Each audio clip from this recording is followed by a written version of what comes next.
Welcome, everyone, to Culture by Design, a podcast by Leader Factor. We're back with you today to talk about an issue that is both near and dear to our hearts. Tim and I are going to be having a conversation about stage one inclusion safety.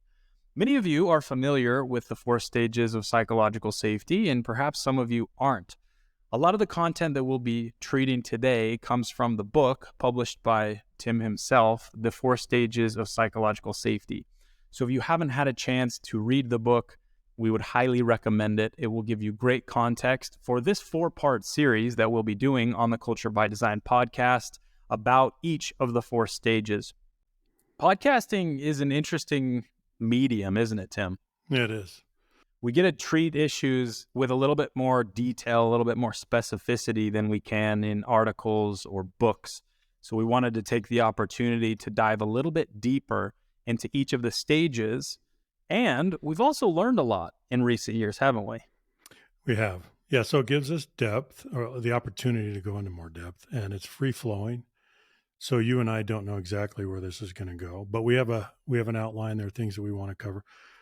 Well, and just for context, we should let everyone know that you're the vice president of product here at Leader Factor, and you and your team build the technology and are responsible for building the technology platform. And so it's interesting how we operationalize concepts and processes and methodologies. And so now today we get to talk about a fundamental concept. So I'm excited for this conversation. And one, as you mentioned, that's practical, not just theoretical or academic. Yeah. And perhaps more importantly, it's practical. You can know a lot about this stage. You can know a lot about what it means, but if you don't embody it, you won't be as successful as you could be, certainly. That's right. And when we talk about psychological safety, it's important to understand that there's been widespread interest in the concept for many years, but that interest has given way to demand for the condition. That's a very different thing. Yeah. It's one thing to be interested in the concept. It's a very different thing to say, I demand the condition. At that point, psychological safety goes from being a concept to an applied discipline. So if you're a leader, if you're a manager in any organization, if you're in business, if you're in healthcare, if you're in education, if you're in nonprofit, if you're in a voluntary association, if you're at home with a family, then psychological safety becomes something that you need to do, something that you need to foster, something that you need to cultivate. It's not a concept anymore. Yeah. It's an applied discipline. So the how becomes important. It's not just what is it, but so how do you do that? So stick around all the way to the end of today's conversation, because we'll be discussing what inclusion really is, what it's not. We'll be talking about how to apply it, how to get better, how to take this to your organization, to your team, and to your life. So let's start out with just treating the definition. What is psychological safety? So Tim, answer that question in 5 words, if you wouldn't mind. Yeah, I think I can answer in 5 words. Our definition is that psychological safety is a culture of rewarded vulnerability. So a culture of rewarded vulnerability. So psychological safety has a lot to do with culture. It does. It's the centerpiece of culture. It's the heart of culture. We believe that. Yeah, it's the central indicator. In all my years of studying culture and researching culture, there's no better proxy indicator for culture than psychological safety. Nothing even comes close. If we have an accurate measure of your baseline level of psychological safety, we know a whole lot about how you're doing as a team. We know a whole lot about what the group dynamic is, how you interact. It covers a lot of ground.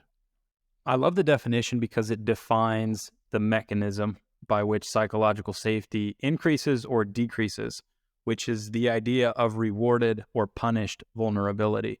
And so the opposite of rewarded vulnerability is punished vulnerability. So if you want to decrease the levels of psychological safety in an organization or a team or any social unit, what do? You punish vulnerability. Yeah, you And that's helpful to just look turn it at. down.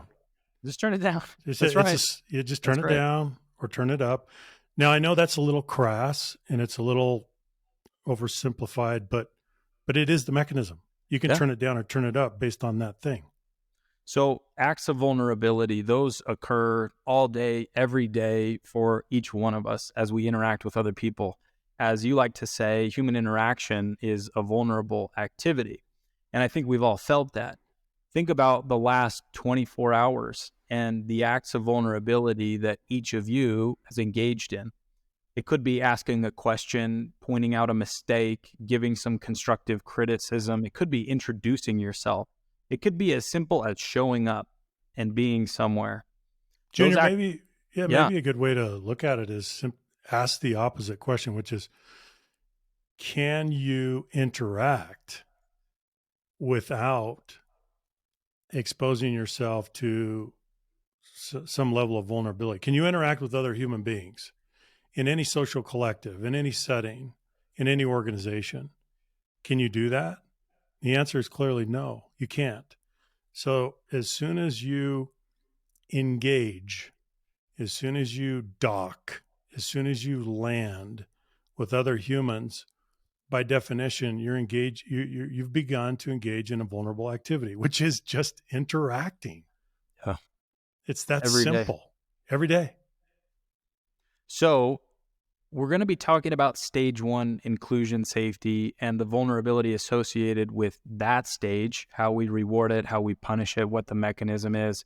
But if we back up just a hair and talk about the 4 stages before we jump into stage number 1, these 4 stages outline the natural progression of human need.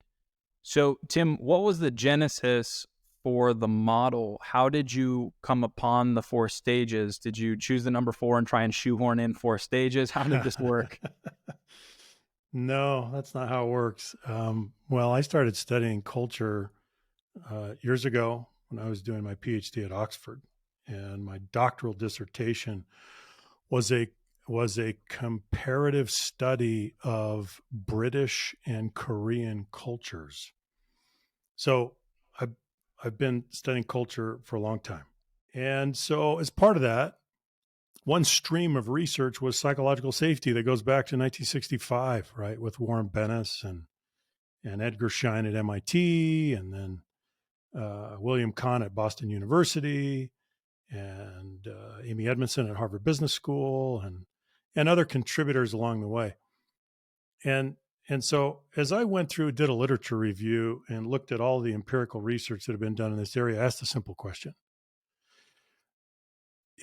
First of all, here's the premise: psychological safety is not a binary proposition.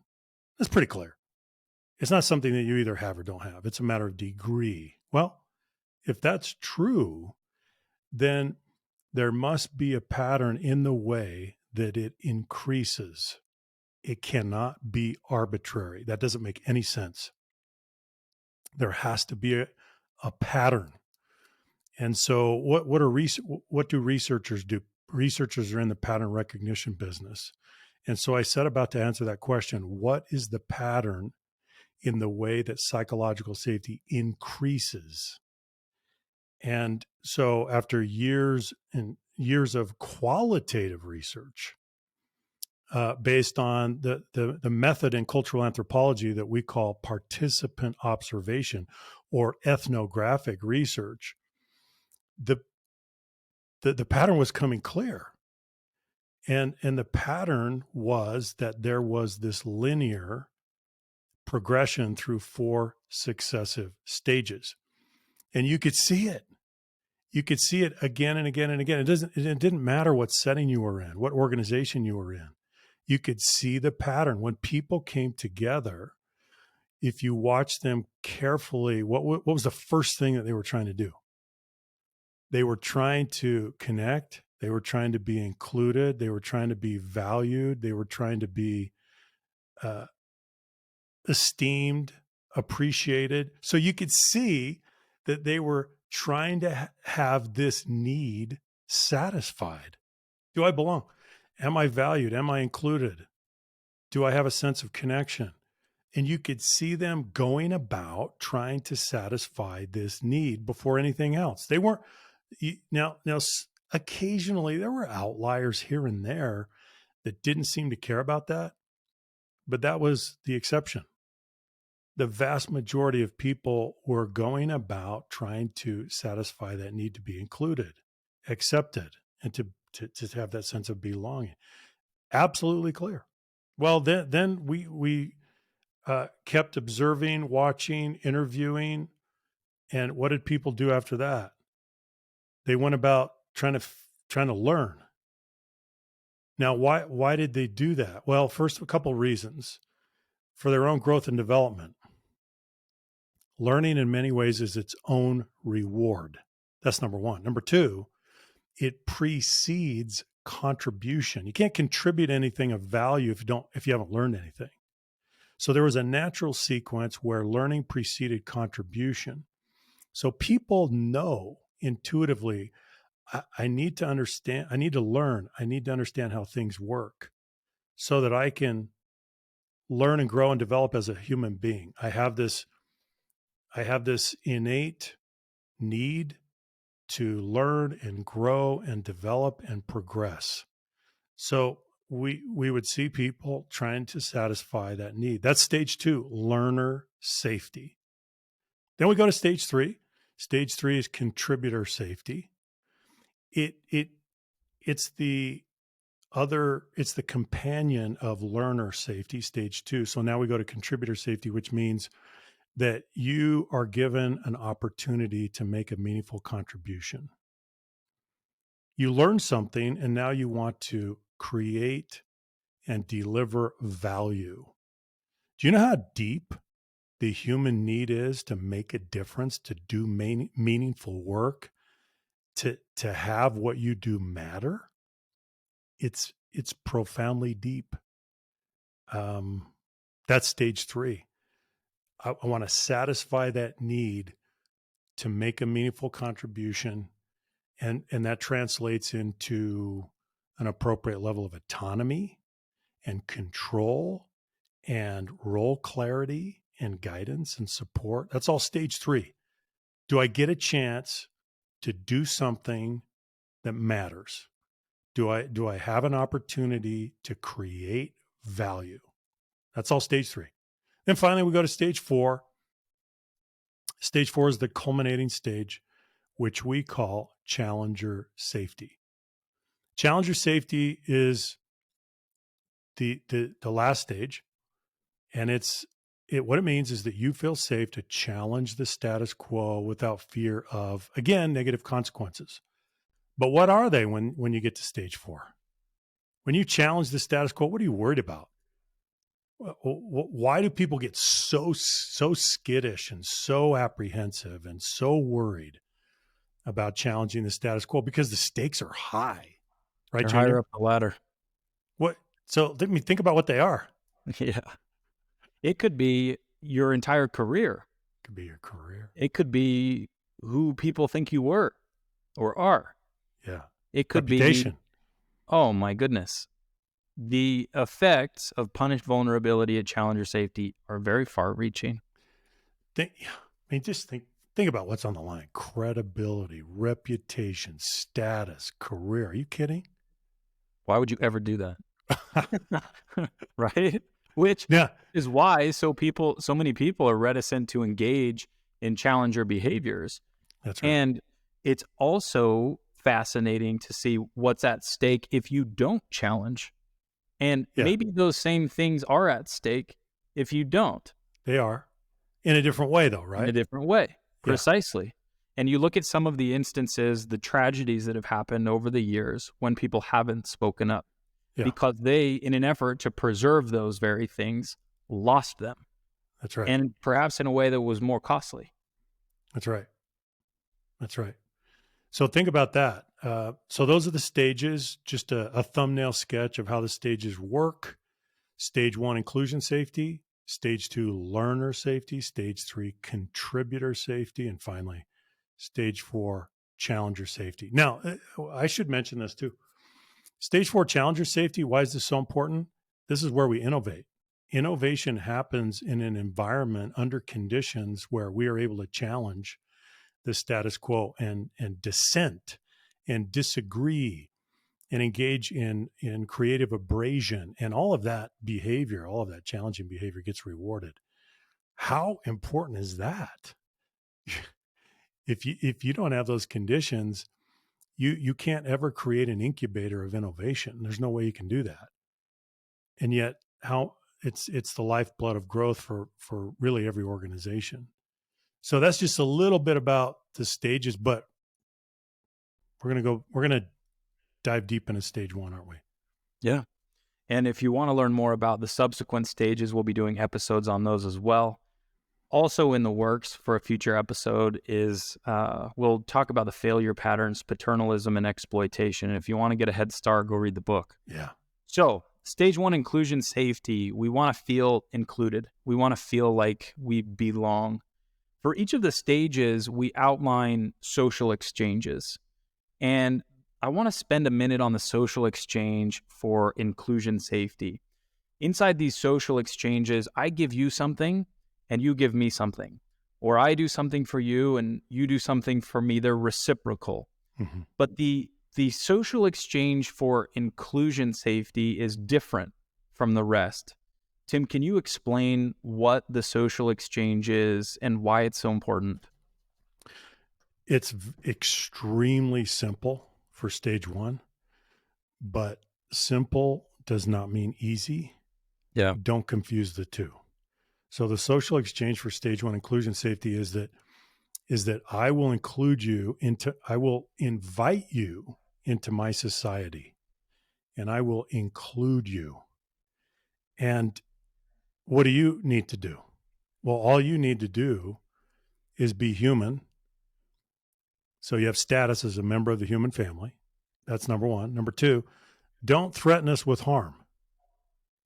We who are in this social collective, this team, this whatever, wherever you may be, that's it. So the social exchange for stage 1 is a human right. So we give stage 1 inclusion safety the status of a human right. It's not something you earn. It's something that you are owed by virtue of your humanity. It's very simple. It's an entitlement. It's an entitlement. And we use that word carefully and deliberately. And we aren't entitled to too many things, are we? But this is one of them. This is one of them. It's very true. Yeah. So if that social exchange is so simple and we admit that it's not easy, why is it not easy? Why do we make it difficult, or why is it difficult? Because the universal condition of the human family is insecurity. That's why. And so what do we do when we feel insecure? We exclude. And so, as I say in the book, Junior, technologically, we're advanced as a species. Sociologically, we're primitive in many ways, because we cannot point to cumulative progress over the centuries, over the millennia. So we're sociologically primitive. We struggle with this. What do? We come up with junk theories of superiority. We're constantly sowing the seeds of division. So we take human characteristics, very interesting. Human characteristics like demographics, age and gender and education and socioeconomic status and religious affiliation and political persuasion. I mean, we go on and on and on. All the demographics, all the psychographics, all the cultural attributes, and we elevate those from time to time. Actually, not from time to time. We do it a lot. We elevate one or a combination of those human characteristics above humanity, above the human family, above loyalty to humanity as the highest as the highest loyalty. We will elevate one or a combination of those human characteristics. As soon as you do that, what happens? You create division. And people are making claims of superiority based on demographics and psychographics and cultural attributes. That's ridiculous. There are no grounds for that. The only justifiable grounds for exclusion would be what? Harm or the threat of harm. That's it. All the other characteristics and attributes and traits that we have as members of the human family, they're very important. We acknowledge that. But when it comes to inclusion, they're arbitrary distinctions. That's what they are. They're arbitrary distinctions. You can't take any of those differences and say, well, I'm better than you. Yeah. What's Well, what's the Frederick Douglass quote? I know of no right of race superior to the right of humanity. Is that yeah. close? Yeah. Is at least close? You got it. I know of no rights of race superior to the rights of humanity. So take out race. Race is your placeholder in Yep. his statement. Yep. Yep. And in this statement he gave in 1869 in Boston, when he gave this speech called The Composite Nation, which is brilliant.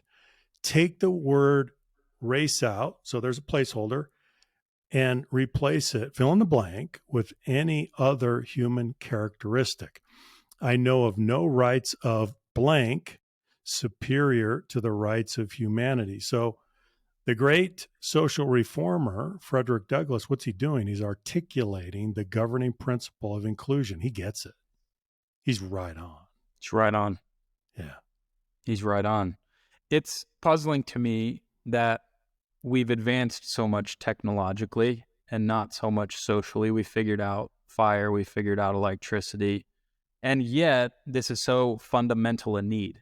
That's what's puzzling to me. It would seem to me that humans of thousands of years ago lived the same condition socially that we do today.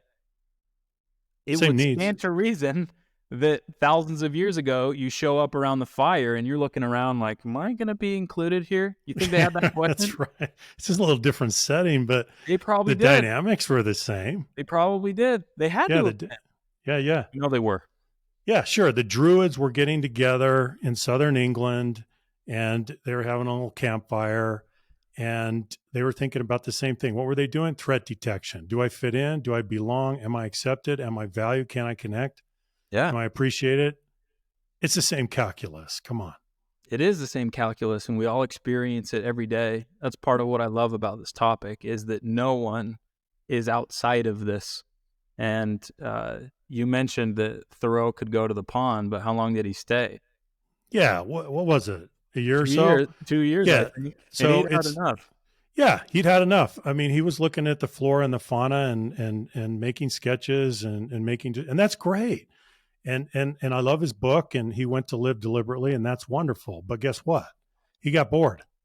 Not only did he get bored, but he was in need of human interaction. He was in need of belonging and connection. So he went back to civilization. That's what happened. We need it. We need each We other. need it. We need each other. Yeah. We long to belong. We are biologically, spiritually, emotionally driven to connect. I want to shift gears and talk about two letters of the alphabet that often find themselves next to I in inclusion. One is D and the other is E, diversity and equity. We often see those three together, D, E, and I. And there's some other ones too, but we're looking at this category, we're putting these words together and we're trying to figure out, what do they have to do with each other? And so I thought it would be interesting to explore that for a few minutes and talk about the relationship between inclusion and diversity, inclusion and equity. Name your word, but there are some interesting relationships between those. So diversity, what do you think about that and its relationship to inclusion? Diversity is a fact. It's something that it just exists. Diversity means difference, and so the differences exist among people. Cognitive differences, emotional differences, psychographic differences, demographic differences, all kinds of differences. It's compositional. Diversity is a matter of composition. It's a matter of makeup. It's just a fact. Now, so we can start with that. So we have diversity. Diversity is also a resource, it's an asset, but it lies fallow unless it's activated, unless someone can harvest the benefit and the blessings of diversity. It doesn't happen automatically, right? Because what did we say? It goes back to our premise. Human interaction is a vulnerable activity. If that's true, and you have all this diversity, and there's the possibility that your vulnerable behavior might be punished instead of rewarded, then much of that diversity, the potential of that diversity, the value of that diversity, it doesn't come out. Now, this is one thing that I've seen, Junior, and we've talked about this before. Many organizations have made all kinds of progress to diversify their employee populations. They've made great strides, laudable progress, but they're no more inclusive as a result. So they didn't finish the job. They got maybe half the job done. To finish the job is to create a deeply inclusive environment. Well, how do you do that? Well, that becomes a matter of belief and behavior at this point. So we have our composition, but now we need behavior to unlock and unleash the diversity that exists among us. And this takes us back to inclusion safety. And it really does go all the way down to the ground to behavior. You either are or are not engaging in behaviors that create inclusion safety as a natural consequence. We can philosophize about it forever, but ultimately, there are behaviors along with genuine intent and good faith that that nourish inclusion safety or not. So based on our research, we identified behavioral families. Like these are families, these are buckets, these are categories of behavior that people do or don't do. And by the way, I said before, it's the behavior, but it's also the intent behind the behavior. It's you got to have good faith. You've got to be genuine in your motivation. So there are 10 behavioral families that lead to inclusion as a natural consequence. Well, I'll just go through them briefly. Just here's the first one, asking. Asking is the first behavioral family. So think about asking. Just asking. What does asking do? If you ask someone, another person, something, you ask a question to them, of them, and it's done with genuine intent. You've got clean motivation. What does that do? You're engaging them. You're validating them. You're drawing them in. It creates inclusion as a natural byproduct. Isn't that interesting? That's the behavioral family number one, just asking. Well, I think about my own life, and I think about how powerful that is and how powerful it is when it's not there. I've had some conversations recently where the ask-tell ratio has been one-sided. I won't tell you which way. No. But you can really feel that. Yeah. Asking unlocks. And when someone asks me a question, I know it makes such a difference to just open up and feel like, okay, this person in front of me is taking interest. They care. And I feel a little bit more like I belong here. Mm-hmm. As you said, Junior, and this is something that listeners, you can reflect on. What is your tell to ask ratio? Do you need to shift? Right? Just reflect on that. It's a Powerful profound question. question. Yeah. So this is behavioral family number one, just asking. The power, the emotional and social and psychological power of questions to validate and include others. That's number one. And we could go on forever just on that one, Junior. We could. But we've got 9 more. So we've got 9 more behavioral families. Here's the second one, greeting. Greeting behaviors. Just saying Think hi. about that. Yep. We could talk about this for a long time. Just choosing to greet or not greet, and then how you greet, and when you greet, and how often you greet. It's amazing. That's greeting. That's behavioral family number 2. I'll just go through the others. Inviting. That's behavioral family number 3. Helping, joining, listening, protecting, serving, summarizing. 10 behavioral families. These are behaviors that we engage in or we don't, and we do with good faith or we don't, that create inclusion, safety, or we don't. So it comes down to the ground to behaviors. And it's just so interesting when you start to look at it through this lens. You start you identify these behavioral families. And then you watch, you observe, you perceive, and you see what people are doing. Yeah, it's true. I have a PhD in dish service that I earned when I was 17. Yeah. Worked as a busboy at a restaurant.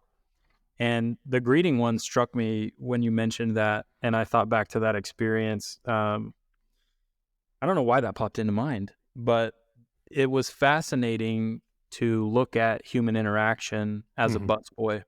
You're the lowest on the totem pole. Yeah. No And status. no, you have no status. Okay, but let me ask you a question. Did status matter? Status mattered. Okay. Status mattered.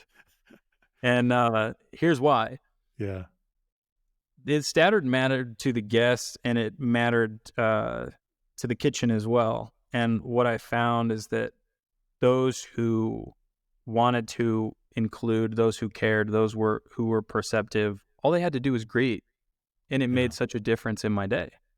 And those who pretended like you weren't there, like I'm 2 feet away from you, I'm helping your table, but you're invisible.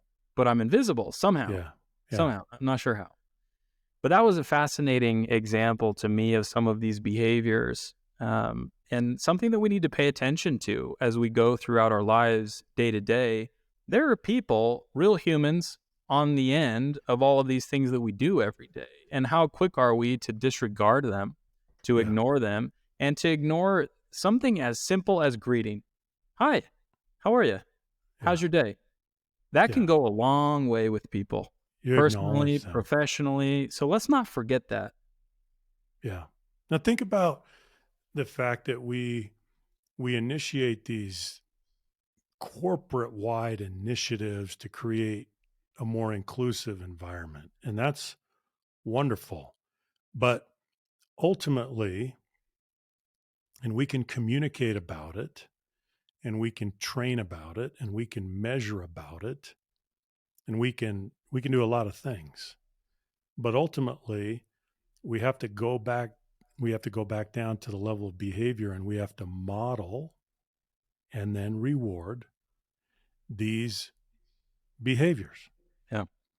I want to put a pin in this part of the conversation, talk about equity for a second, then come back to where we are. So equity. We talk about diversity, that diversity is a fact, inclusion is a choice. Mm-hmm. Equity. What does equity have to do with inclusion? It looks like, to me, the more I think about it, that it has to do with whether or not our inclusion and those behaviors that you mentioned are arbitrary or preferential, or if they are universal and equitable. That's right. If we treat everyone the same way every time, from an inclusion perspective, based on their humanity and based on the absence of the threat of harm. Am I close to the target here? Yeah, I think that's it. Equity is the one of the 3 terms that is least understood. So, for example, a very common conceptualization is that equality means that you're in the same place going in. And equity means you're in the same place coming out. In other words, equality of results. So some people define it that way, but that raises all kinds of questions. I don't want to get into to a philosophical discussion about that, but here's what I would say about equity. Just think about the fact that it really focuses on being fair and impartial. And that goes back to what you said, Junior. What does that mean? Or what does it imply? It means being consistent in the way that you treat people, and that you are agnostic to their intersectionality. They are a bundle of demographics and psychographics and cultural attributes. Every single person is. Every human on the planet is. And you're different from them and the next person and the next person. So what does equity mean? You're going to treat them fairly and impartially and with respect and with dignity in a consistent way, regardless of the bundle or the constellation that they represent. That has no bearing on the way that you're going to treat them. And would be agnostic, not that we wouldn't be sensitive to the fact that people come from everywhere and some people come from deficit positions. That's It's right. that we treat everyone, regardless of from where they came, with that same level of respect and understanding and curiosity and doing those behaviors that you mentioned. Yeah, well, and it goes back to what you said, Junior, before, which is it's a human right. Yeah. Inclusion safety is a human right. And when you meet someone, you don't know the challenges of their lives. You don't know their anguish, you don't know their trauma, you don't know their hardships, you don't know their adversity. You don't know that. Most of the trials that people suffer are invisible. What do they deserve from you? They deserve that fair treatment. They deserve that kindness. They deserve that inclusion, regardless of who they are. Now, again, to your point, which is very important, you're going to be perceptive of who they are. Yeah. And you're going to try to gain as much contextual understanding of who they are. But it shouldn't change the fundamental approach that you take as you interact with them as a human being. So, as we think about those three words, diversity, equity, and inclusion, let's understand the importance of inclusion and the role that it plays in the context of those other two. It unlocks, it's an accelerant, it's a lever. And without it, we're not going to get very far. No, we're not going to get there. So organizations often stumble here. They keep hitting the wall because in order to really get to a deeply inclusive environment and be able to sustain it, you have to make a commitment, both personal and institutional, that humanity is your highest loyalty and you will subordinate all other human characteristics. If you don't make that commitment, then something is going to hang you up, and before long you will be subscribing to some junk theory of superiority. This is what we do. So in order to clear the decks, in order to disavow all of that nonsense about these superiority claims and these junk theories that we come up with on a regular basis, the only way to do that is to embrace that loyalty of humanity as the highest loyalty, and then you can actually install inclusion safety as the foundation for human interaction, because that's what it is. It's the foundation for human interaction. This is how we thrive. Interactions, fascinating word to use, because we've been talking about the fact that we interact with people every day. We have people in front of us all the time. You and I interacting, we do it constantly. Yet there's a difference between interaction and some of what we've been talking about, which is connection. Hmm. So let's spend a little bit of time here and talk about some of the differences. I think that it the differences lie at the heart of what the difference is between just existing in a world of humans and existing in a way where we belong, we feel connected, we feel involved, included, that we are participants in this shared experience together. Hmm. So, what is the difference in your mind, interaction, connection? Well, think of it this way. Have you ever had a day where you interacted with a lot of people, but you felt lonely? I've had 2 days. No, I've had a lot of days. So this is such an interesting phenomenon. Think about how easy this can happen. You you interact, but you don't connect. So an interaction is an exchange. It could be some exchange, and an interaction is an exchange, usually of value of some kind. But what we're saying is that the interaction does not supply or fulfill your human needs. When it begins to supply and fulfill your human needs, now you're connecting. But you can have sterile interactions that are absolutely devoid of human fulfillment and satisfaction. So you can be lonely in a crowd. Lonely in a crowd, these are transactional. So they're transactions. And so that's the difference.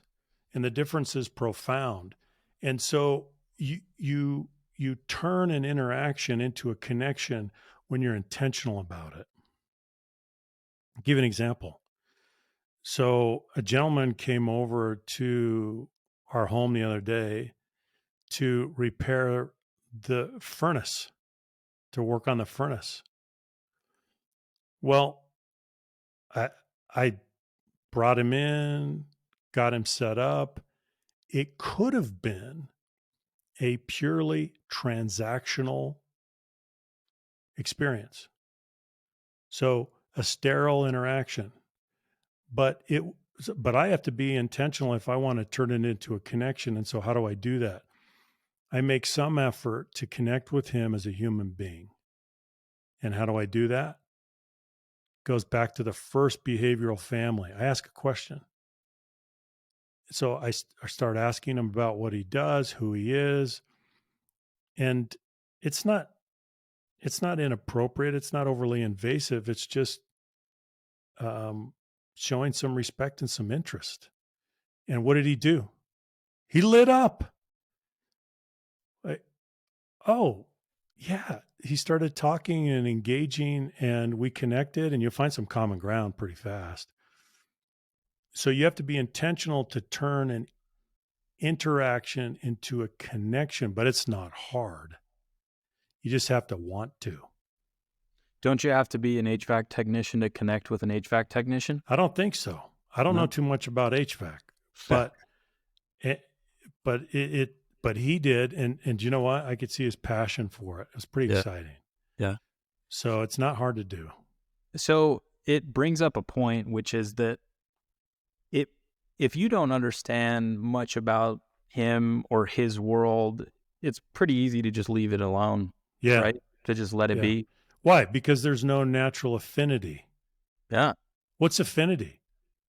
Affinity means that there's a natural connection based on uh, having similar attributes or characteristics. So if we're similar, if we're similar in makeup or interests or whatever, then we have affinity, some similarities that allow us to connect easily and naturally.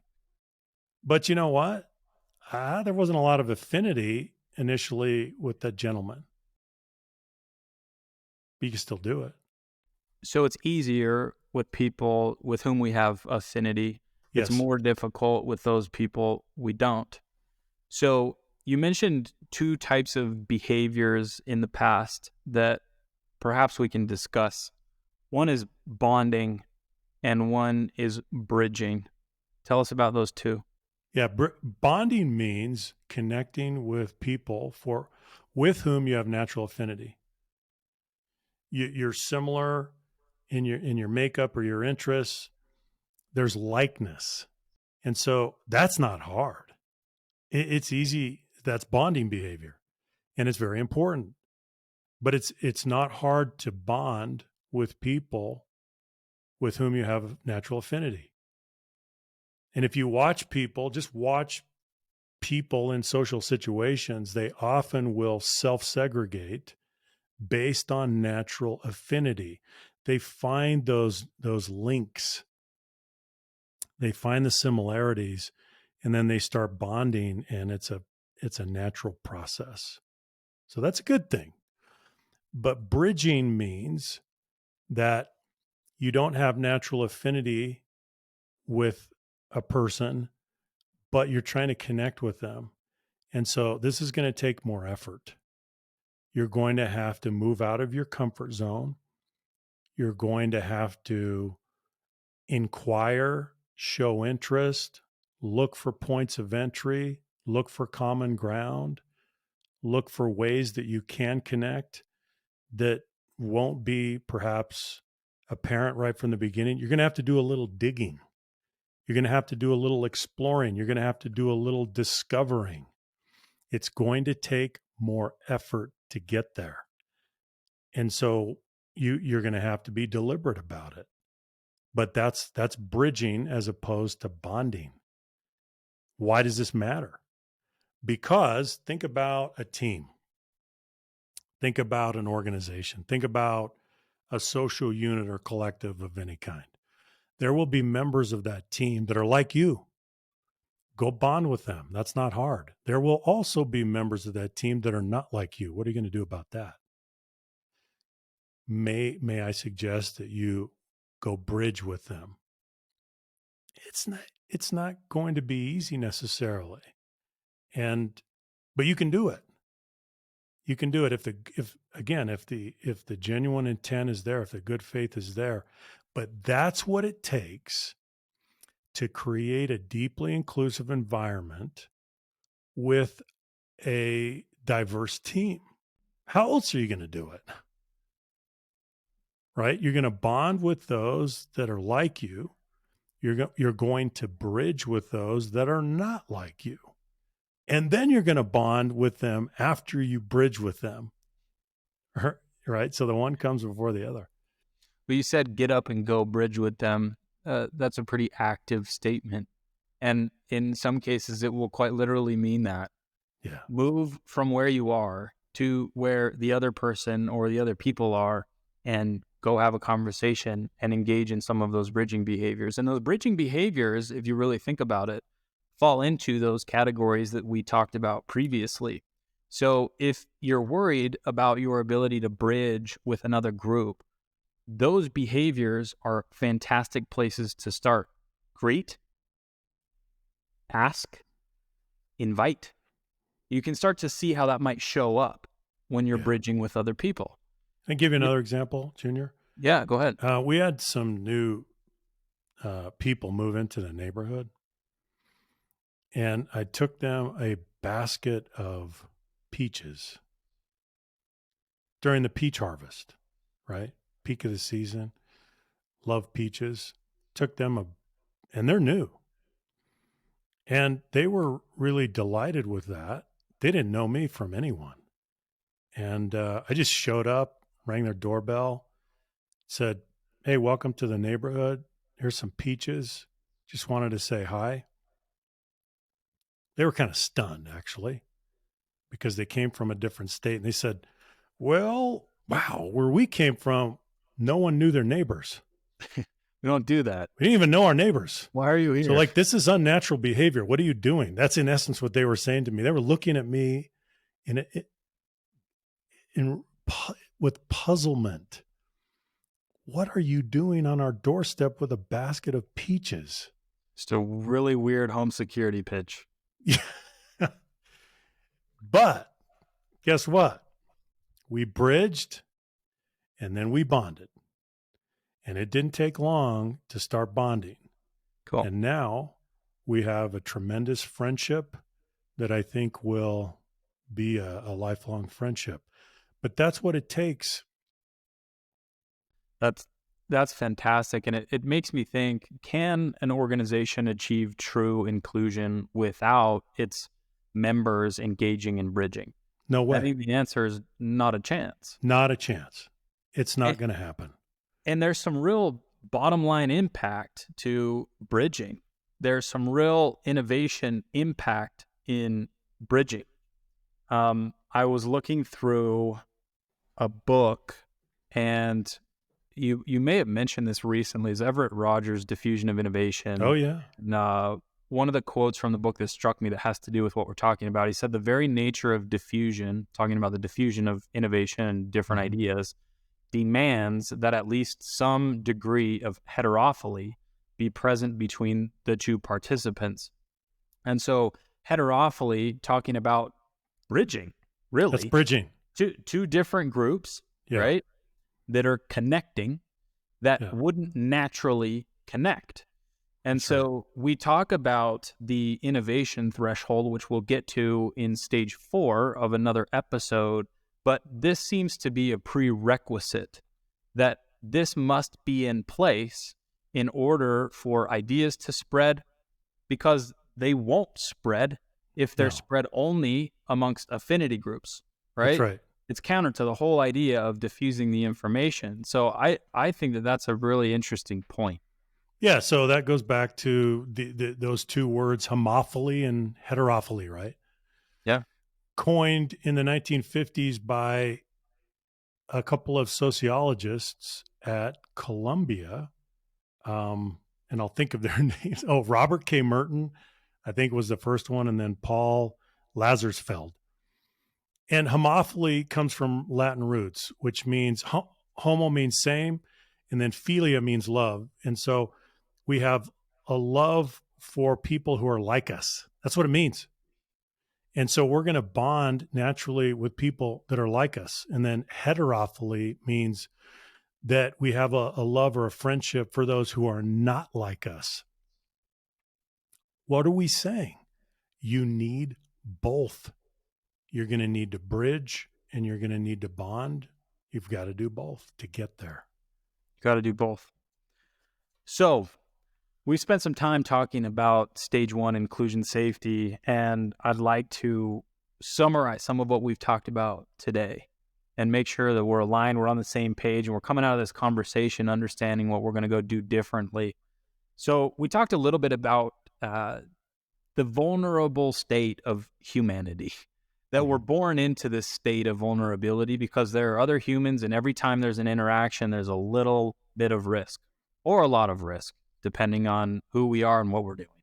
So human interaction is vulnerable. We can't escape that, and it sounds like we wouldn't want to. Certainly we wouldn't want to. Right. So this interaction and this connection is a universal need, and it's something that we do every day when we enter new social situations and social situations that we've been in for a long time. And I would encourage all of us to look at those that we've been in for a really long time with a new light. Yeah. And we don't stop threat detection, do we, Junior? No, we don't. It's We ever keep doing present. it. It's ever present. So we all long to belong. And in order to find that connection, we need to do two things. Not only do we need to reward vulnerability, we need to model it. That can be a difficult thing to do. So you showing up at the doorstep of the neighbors with the basket full of peaches, there's a level of risk to you, Sure. right? This Yeah. is a little outside the comfort zone. Don't know who these people are either. Maybe they just don't care. Well, Maybe can they're I tell? Yeah. Well, I got to tell you the other part of the story. See, good. so there's another neighbor that moved in. I did the same thing. I've been there 3 times. They won't answer the door. There you go. There you go. See? So there's risk, there's vulnerability for me to bridge, Yeah. to engage in vulnerable behavior. And I still haven't been able to meet them. Oh, And they I don't think they want to meet me. And that's okay. But I can keep trying. yeah. Right. So Maybe that's try the a different fruit. that may be it. No, I But hope they that's the answer the door. reality. Yeah. Yeah, it is. So, inclusion safety, I would encourage all of us as we go throughout our days interacting with other people, keep that top of mind. These are vulnerable activities sometimes, and you never know what someone on the other side of the interaction is going through, where they come from.